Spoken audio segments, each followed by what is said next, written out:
Assalamualaikum warahmatullahi wabarakatuh. Perkenalkan, nama saya Septiani, NPM 181500052. Di sini saya dari Prodi Ekonomi semester 5 ingin mengumpulkan tugas micro teaching, tugas dari Ibu Nur Fitria. Assalamualaikum. Waalaikumsalam.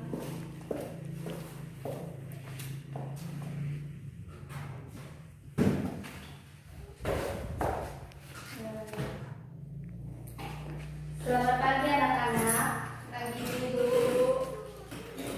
Di sini sebelum kita memulai aktivitas pada pagi hari ini, marilah kita berdoa menurut agama dan kepercayaan masing-masing. Siapa yang ingin memimpin untuk berdoa?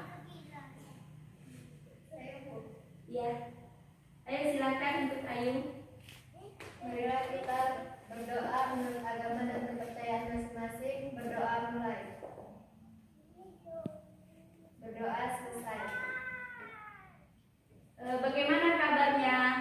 Baik Bu. Ya, semoga kita diberikan kesehatan, keselamatan dunia akhirat ya. Sebelum Ibu melanjutkan tugas kita yang kemarin itu belum selesai, Ibu absen dulu ya terlebih dahulu.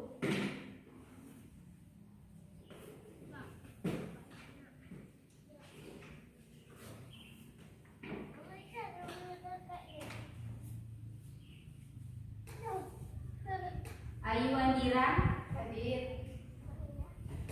Dea, Hadir. di sini yang tidak hadir siapa? Indah ya Bu. Oh, ya. Kenapa dia tidak sekolah? Sakit. Oke. Coba sebelumnya ada yang masih ingat tugas kita kemarin itu tidak? Pembahasan kita kemarin tentang pasar output.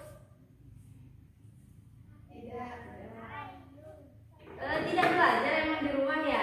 Enggak. Oke, ya sudah. Kita lanjutin aja tugas kita hari ini itu membahas tentang pasar input ya. Sebelumnya ada yang tahu nggak pengertian pasar input itu apa?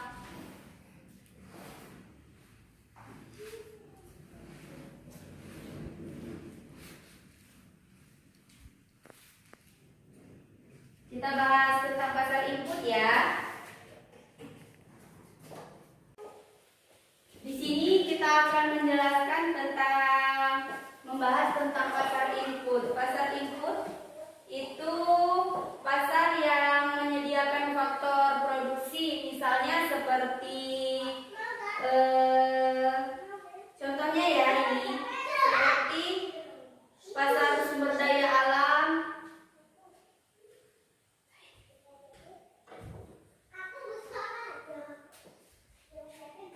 sumber daya alam atau tanah,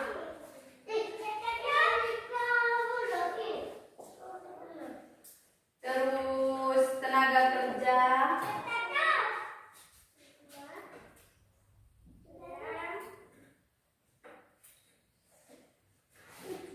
terus ada juga modal dan kewirausahaan.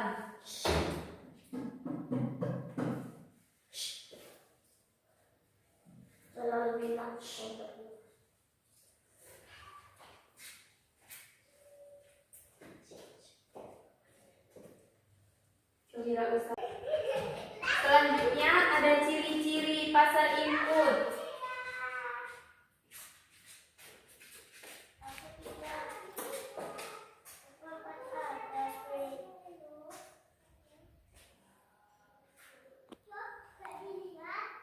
Ciri-ciri pasar input itu yang pertama berwujud kegiatan, tidak berwujud fisik.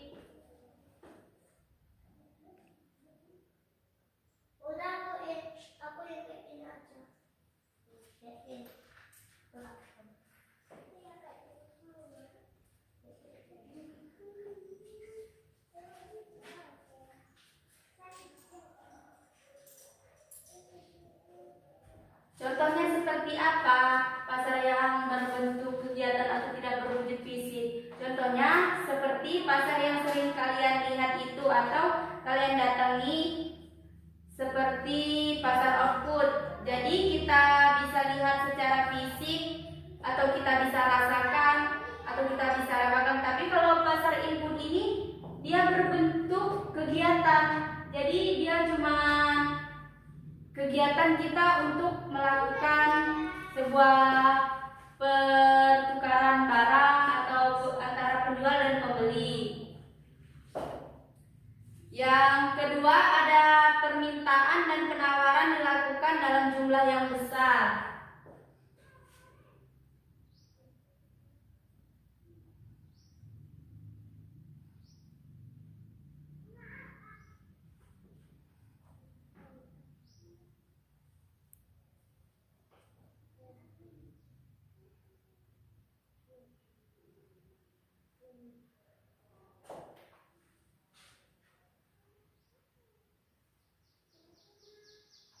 Ya, terus yang ketiga itu ada jenis penawaran dan permintaan sesuai dengan produksi yang dihasilkan.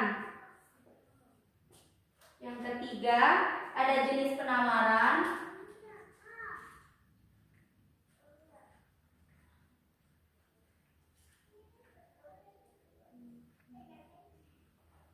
dan permintaan sesuai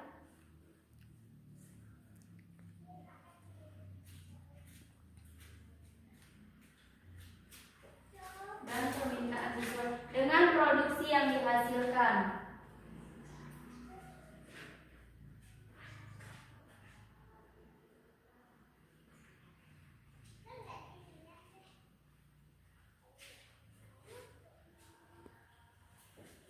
Coba kalian perhatikan dulu yang ada di sini, kalian pahami dulu. Siapa tahu nanti ada yang tidak paham, boleh dipertanyakan.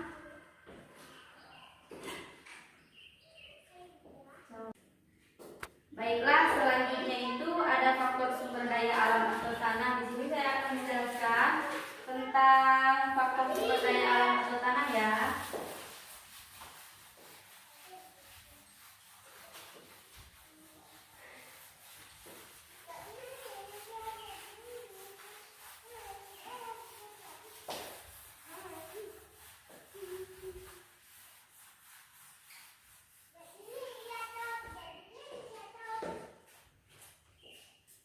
Sumber daya alam bersama.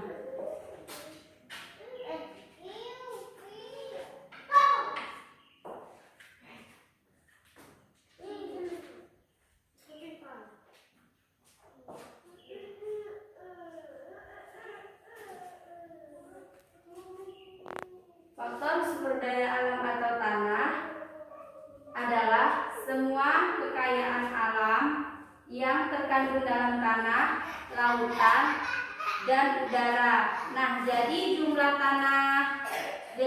tanah ini tetap atau penawarannya tetap, maka kurva penawaran bersifat inelastis, sempurna atau berbentuk lurus.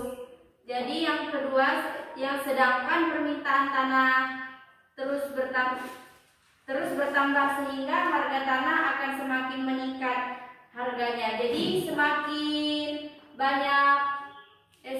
banyak permintaan tanah, maka semakin meningkat pula harga tanahnya.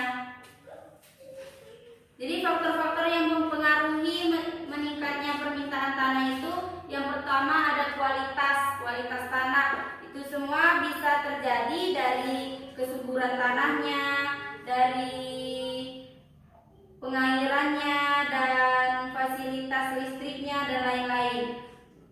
Itu semua memberikan efek terjadinya mahal sebuah tanah.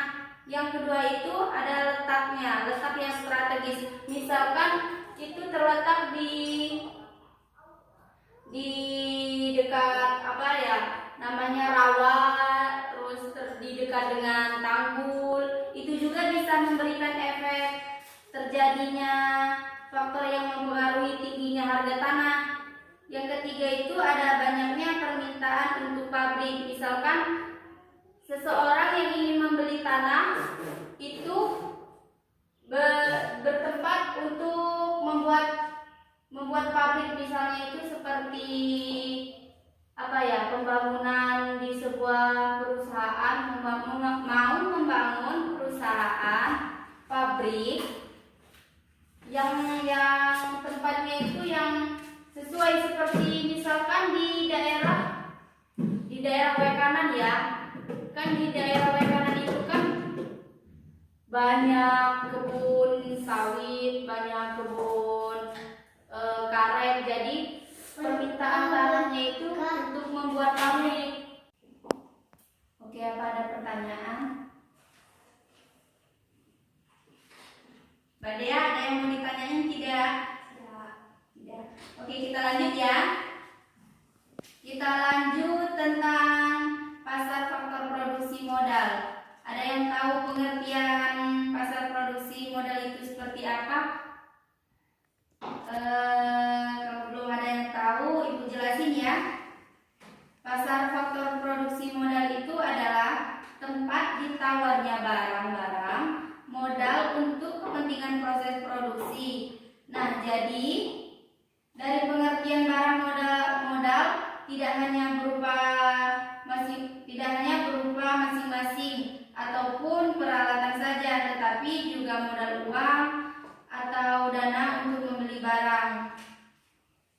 Jadi modal berupa uang yang diperoleh dari tabungan ataupun pinjaman yang nantinya akan digunakan untuk berinvestasi. Jadi kita berinvestasi seperti kita meminjamkan uang kita ke sebuah perusahaan atau kewirausahaan. Ada seseorang yang ingin berwirausaha seperti jual kecil-kecilan seperti keripik atau apa, dia kekurangan modal, jadi kita bisa tuh berinvestasi di situ dari uang hasil tabungan kita.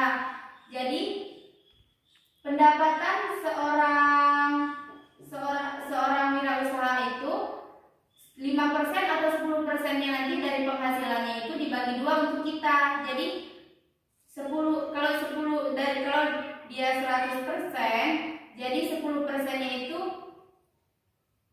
dari penghasilannya untuk kita, dari seseorang yang menanam sahamnya, menanam berinvestasi.